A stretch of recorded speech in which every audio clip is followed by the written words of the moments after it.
एक दफा फिर से कीजिएगा। Has your view towards the character of yours changed after the audience's feedback? I think gentleman, मुझे जेंटलमैन के बाद काफी फीडबैक मिला। मुझे पर्सनली जेंटलमैन में अपना काम पसंद नहीं है। Okay, ठीक है, ठीक है। आप तो जेंटलमैन के सेट पे भी आए, मैं उस सेट का भी एक और ही माहौल था। Let's not get into that. But मैंने बस वो किसी तरह कर गुजरा उसमें से। लेकिन आपने बहुत अच्छा किया भाई। बस यही मुझे नहीं समझ आती जब लोग ये कहते हैं। अगर आपका रोल ड्रामे में नहीं होता ना, ड्रामा कुछ भी नहीं था। कि वो सारे चक्कर इधर उधर, ये वो लड़की वाला, फिर उसके साथ मिल गए आप, ये वो फफे कुटन औरत दा रोल सी ਤੁਹਾਡਾ बड़ा ही ग्रेट था। मगर ये जाहिद क्या ये हो सकता है? मेकअप रूम में कुछ और थे ये मेरे साथ। ये फिक्र ना करें, हमारे साथ भी कुछ और ही होते हैं। मगर ये एक्चुअली में interesting, may be in the larger context लोग उस कैरेक्टर को जिस तरह ये परसीव कर रहे हैं, अच्छा दूसरा परसीव कर रहे थे कि बड़ी पिक्चर के अंदर उनको ये लग रहा था कि ये बंदा इस तरह से कर रहा है, सो ये सही कर रहा है, and may be you as an actor were not. हाँ, क्योंकि यू नो वासे के when you are doing a lot of dramas, इतनी कोई वैरायटी स्क्रिप्ट्स में है नहीं। और मेरी खलील साहब से फोन पर बात हुई थी, क्योंकि हुमायूं भाई ने जो मुझे ऑफर किया ये रोल, तो उस वक्त 2 एपिसोड्स थी इनके पास टोटल। अब स्क्रिप्ट मुकम्मल है नहीं, ड्रामे को आपने हाँ या ना करना है, हुमायूं सईद की कॉलें आ रही हैं, करना तुम नहीं है। तो मैंने खलील साहब से इतना कहा कि भाई मुझे स्टोरी सुना दें, कम से कम मुझे इतना बता दें कि मेरा ये कैरेक्टर 2 औरतों में बटा हुआ तो नहीं होगा, उसके अलावा कुछ कर रहा होगा या नहीं।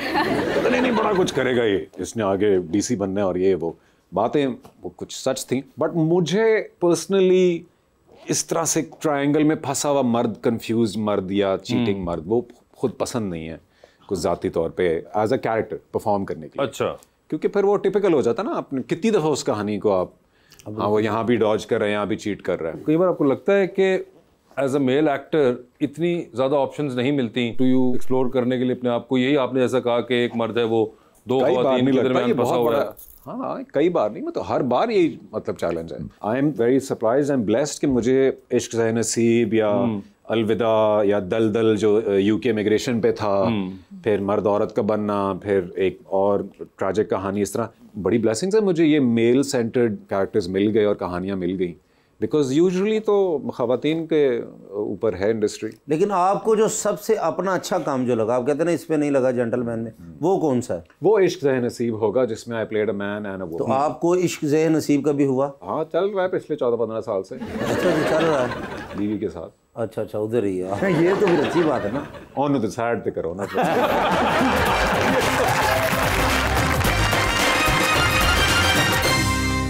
वेलकम बैक जी रबानिया। जाहिद, अगर कोई ऐसा प्रोजेक्ट आपको ऑफर हो जो प्योरली आर्टिस्टिक एक्सप्रेशन पे बेस्ड हो, या फिर कोई ऐसा हो जो सोशल कॉज पे हो, तो आप क्या करना पसंद करेंगे? I think bit of both, क्योंकि सिर्फ आर्टिस्टिक काम करते रहें तो आप एक सर्टन कैटेगरी में टाइप कास्ट होने लगते हैं, और सोशल कॉजेज जो हैं वो कभी कभार वंस इन डेकेड और सो, जैसे उडारी आया था हमारा बहुत ज़बरदस्त, महसन खान का गया था, तो वो वंस इन वाइल अच्छे लगते हैं, वरना too much information, too much preachiness, you know, drama is a form of entertainment, family के लिए बैठ के देख रहे हैं वो, तो इतनी ज़्यादा। ऐसे कई बार आपको लगता है कि कहीं सोशल मीडिया में स्पेशली बहुत ज़्यादा इस पे बात की जाती है कि जी सोशल कॉजेज होने चाहिए, कोई ना कोई कॉज को प्रोपोगेट करें आप, और उस चक्कर में जब राइटर्स ड्रामा लिखते हैं तो या तो पूरा उस तरफ चले जाते हैं या पूरा उसके बगैर होते हैं। There is no mid way sort of, जिसमें आपको एंटरटेनमेंट भी मिले but at the same time may be if you want आपको कोई एक कॉज भी बीच में हाईलाइट हो जाती है या कोई उस तरह का मैसेज चला जाता है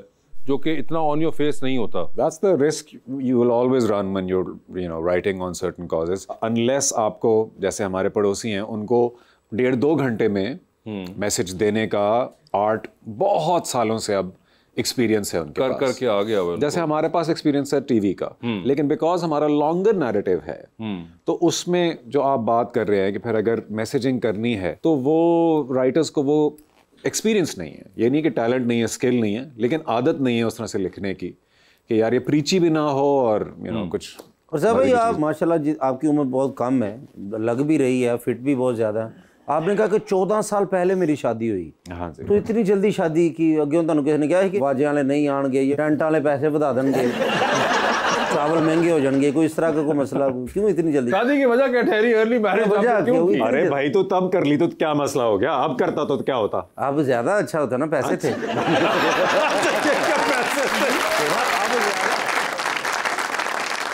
लेकिन अब जो करती तो वो जाहिद अहमद एक्टर से करती, पैसों वाले से। हाँ, ये देखे ना, मेरे से जिसने की उस वक्त मैं कंगला था, क्या बात। तो मिल के बनाया हमने जो कुछ बनाया था। अल्लाह पाक आपकी जोड़ी सलामत रखे। बस ये मैं पूछना चाह रहा हूँ कि शादी होनी ज़रूरी है, जैसे मेरी नहीं हुई।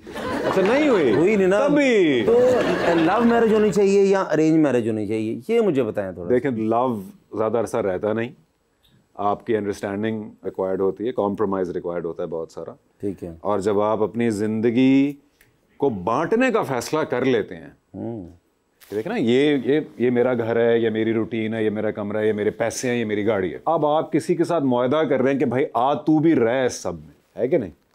तो अंडरस्टैंडिंग चाहिए होती है। फिर उसके लिए प्यार शार जो है वो थोड़े अरसे बाद ख़त्म हो जाता है। ख़त्म नहीं होता, लेकिन असल प्यार यही है कि ज़िंदगी को बस गुजारना, उसकी वीकनेसेस, उसकी स्ट्रेंथ्स, आपके इरादे, उसके इरादे, आपके ख्वाब, उसके ख्वाब, इन चीज़ों को बैलेंस करके चलना। लेकिन मुझे काफ़ी ज़्यादा लड़कियों ने रिजेक्ट किया है, तकरीबन 1500-1600 लड़की। मैंने हर किसी को कहा है, मैंने फूफो की लड़की। 1500? हाँ, ये मैं सच में कह रहा हूँ, ये वासे भाई गवाह इस चीज़ के। ये लिस्ट कहाँ मेंटेन्ड है? ये मेंटेन इसलिए हम इतने शोज कर चुके हैं और इतनी बार रिजेक्ट हो चुके हैं। हाँ, मैंने हर लड़की से बोला है। मगर नहीं, जाहिद ने जो बात की उसके अंदर मुझे एक जो पॉजिटिव आपके लिए लगा, उन्होंने कहा कि अब अगर शादी करता तो वो फिर होना था कि वो जाहिद अहमद एक्टर से शादी कर रहा है कोई, तो आपकी शादी नहीं हुई, तो अब अगर आपसे कोई करेगी तो वो कैसर पिया एक हिट एक्ट करेगी, तो इसलिए आप रहने दें, आप करें ना। नहीं, वो कैसर पिया करेंगी, वो कैसर पिया से कर रही होंगी। नहीं नहीं, पिया का नाम सुन के तो नहीं कर रही वो। नहीं, मगर नहीं सर, अब नहीं आपने करनी। सर, ये शादी जो होती है ना, ये नसीब में लिखी होती है, ये पैसों से नहीं होती, स्टार पन से नहीं होती, किसी से। मैंने सब आजमा के देख लिया। लेकिन जैसे रुबानियाँ हैं या कोई भी लड़की है, मैंने इनसे भी कहा है, तो इन्होंने भी माशाल्लाह मुझे रिजेक्ट ही किया। तो पता नहीं क्या कमी है मुझ में, समझ नहीं आती। नहीं, आप बात नहीं जाहिद भाई, कोई मुझे टिप दें, कोई कसम से आपकी इतनी जल्दी शादी होगी, मेरी क्यों नहीं हो रही, मुझे कोई टिप दें। क्या कहूँ मैं लड़की को, किस तरह मिल तरला करूँ, कोई बताएं थोड़ा सा। एक बात आपने दुरुस्त की कि नसीब की बात है ये, तो अगर नहीं हो रही तो इसमें भी कोई भलाई होगी ना अल्लाह की। मशवरा नहीं देना आगे, तो डरावना लिया गला करो। इसमें भी नहीं, वो मतलब अगली का सोचे ना, वो तो खुश है। हाँ, तो वो यही भलाई है इसमें। वो कह रहे हैं ना भलाई होगी, तो यही भलाई है। चले, अच्छी बात है। किसी और की तो भलाई हो रही है ना, आपको इस पे खुश रहना। माशरा बचा हुआ है। हाँ, लेकिन मेरी कोशिश हो, वो हमें पता है, आपकी कोशिश तो जारी रहेगी। जी मैडम प्लीज। अस्सलाम वालेकुम जी, मेरा नाम लुबना अब्दुल्ला है। आपने एक थिएटर प्ले में कायद का रोल किया था। बिल्कुल। आप क्या समझते हैं इस तरह के पाकिस्तान में जितने भी सियासतदान हैं वो इस तरह काम कर सकते हैं? मैं नहीं समझता ऐसा, कि मैं पॉलिटिकल एनालिस्ट हूँ नहीं, इसलिए मेरी बात कोई वजन रखती नहीं है, लेकिन लगता नहीं है। वालेकुम अस्सलाम। मेरा नाम सादिया है। सर, आपका किसी सेट पे बैठे हुए किसी एक्टर या डायरेक्टर के साथ झगड़ा हुआ है किसी डायलॉग या एटीट्यूड को लेकर? एटीट्यूड या डायलॉग को लेकर किसी एक्टर डायरेक्टर से कभी झगड़ा हुआ है सेट पे? देखिए, डायलॉग में हो सकता है, एक क्रिएटिव प्रोसेस है, डायरेक्टर साहब कुछ इस तरह से चाह रहे हैं, हम कुछ ऐसे बोलना चाह रहे हैं। मेरी सबसे ज्यादा लड़ाइयाँ सेट पे काम के हवाले से, डायलॉग के हवाले से, आपके शहर की अपनी सबा कमर से होती हैं। अच्छा। बहुत लड़ाइयाँ होती है मेरी उनसे। उनके साथ काम भी बहुत ज़्यादा किया मैंने, 5 प्रोजेक्ट्स किए उनके साथ।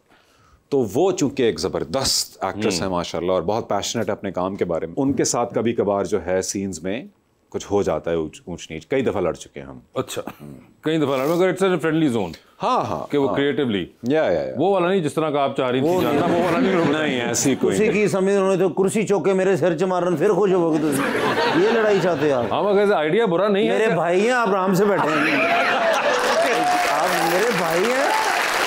नहीं, मैंने कहा अगली बार कोई उनसे सवाल पूछे तो उनके पास जवाब तो होना देने लायक के यार। एक बार एक सेट के ऊपर मैंने ये किया था। नहीं, ऐसे नहीं, वैसे बेटा ऐसे सवाल ही नहीं करते। जी मैडम प्लीज। जी अस्सलाम वालेकुम। जी मेरा नाम शाइस्ता अली है। आप इतने बड़े इंडस्ट्री के स्टार हैं, तो आप अपने अलावा पाकिस्तानी ड्रामास देखते हैं? अपने अलावा नहीं। बिल्कुल नहीं, जो अगर कोई बहुत मशहूर ज़माना चल रहा हो, जिसकी बहुत हाइप हो। आखिरी कौन सा मशहूर ज़माना देखा? ये कभी मैं कभी तुम, वो देखा था, फहद मुस्तफ़ा वाला। ठीक है, बहुत अच्छा ड्रामा लगा मुझे वो। जी अस्सलाम वालेकुम सर, मेरा नाम मोहम्मद अब्दुल्ला है और मैं भी आपका बहुत बड़ा फैन हूँ। ये मेरी वाइफ है, ये कह रही है आपकी शक्ल भी आपसे ना, पर्सनैलिटी मिलती है, उसे हाइट वगैरह। लेकिन आपसे कह रही हैं? ये मेरे से कहती रहती हैं। इश्क जो है नसीब जब से आया था ना, तब से मैं जो मैं रात को बनता हूँ वैसे लगते हैं आप। कौन से वाला आपको पसंद आया? सुबह वाले सर, मुझे असल में मजाक करने का बहुत शौक है, मुझे मौका वो कह रहे सुबह वाला। आपका एक डायलॉग था इश्क अलविदा में कि जरा संभाल के रखो दुल्हन कि गाड़ी के चक्कर में तुम्हारा ड्राइवर ना हाथ से निकल जाए। OST में आप बोलते हैं, तो काइंडली डायलॉग रिपीट कर दें, मैं चाह रहा हूँ कि मैं सुनना। डायलॉग रिपीट कर दूं? जरा संभाल कर चलो दुल्हन, कहीं गाड़ी के चक्कर में तुम्हारा ड्राइवर ही हाथ से निकलना। बहुत शुक्रिया।